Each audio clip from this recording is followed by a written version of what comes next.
The ego is not master in its own house. Where ID was, there shall ego be. Dreams are the royal road to the unconscious. The interpretation of dreams is the royal road to knowledge of the unconscious activities of the mind. Unexpressed emotions will never die. They are buried alive and will come forth later in uglier ways. One day, in retrospect, the years of struggle will strike you as the most beautiful. The mind is like an iceberg. It floats with 1/7 of its bulk above water. The first human who hurled an insult instead of a stone was the founder of civilization. Most people do not want freedom because freedom involves responsibility, and most people are frightened of responsibility. The madman is a dreamer awake. A man who has been the indisputable favorite of his mother keeps for life the feeling of a conqueror. The voice of the intellect is soft, but it does not rest until it has gained hearing. Religion is an illusion, and it derives its strength from the fact that it falls in with our instinctual desires. The narcissist behaves as if he is superior to everyone else, but secretly fears that he's inferior to them. Everywhere I go, I find a poet has been there before me. The goal of all life is death. From error to error, one discovers the entire truth. Love and work are the cornerstones of our humanness. We are never so defenseless against suffering as when we love. No one who, like me, conjures up the most evil of those half-tamed demons that inhabit the human beast and seeks to wrestle with them, can expect to come through the struggle unscathed. Being entirely honest with oneself is a good exercise. The mind is wonderful and unique, but the heart has its own beauty. Illusions commend themselves to us because they save us pain and allow us to enjoy pleasure instead. The great question that has never been answered, and which I have not yet been able to answer, despite my 30 years of research into the feminine soul, is, what does a woman want? Time spent with cats is never wasted. Neurotics complain of their illness, but they make the most of it and enjoy it as if it were a pleasure.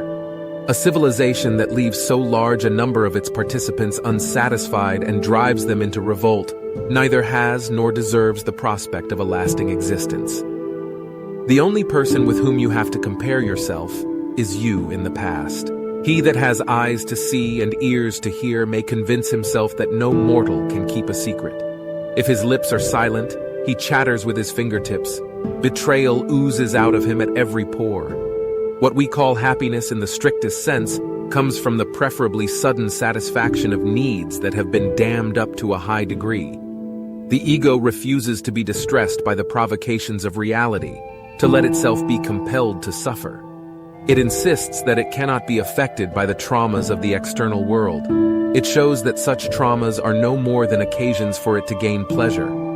We are threatened with suffering from 3 directions: from our own body, which is doomed to decay and dissolution, and which cannot even do without pain and anxiety as warning signals; from the external world, which may rage against us with overwhelming and merciless forces of destruction; and finally from our relations to other men. Men are more moral than they think, and far more immoral than they can imagine. A man should not strive to eliminate his complexes, but to get into accord with them.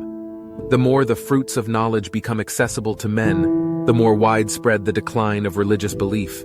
Everywhere I go, I find a poet has been there before me. Thinking is an experiment dealing with small quantities of energy, just as a general moves miniature figures over a map before setting his troops into action. The liberty of the individual is no gift of civilization. It was the greatest before there was any civilization.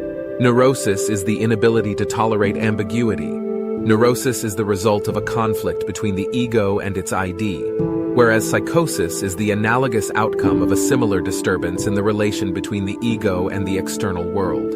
Religion is comparable to childhood neurosis. No mortal can keep a secret. If his lips are silent, he chatters with his fingertips. Betrayal oozes out of him at every pore. We are so made that we can derive intense enjoyment from a contrast, and very little from a state of things. We are what we are because we have been what we have been. The more the fruits of knowledge become accessible to men, the more widespread the decline of religious belief. A woman will never want sex with a man who doesn't get her hints.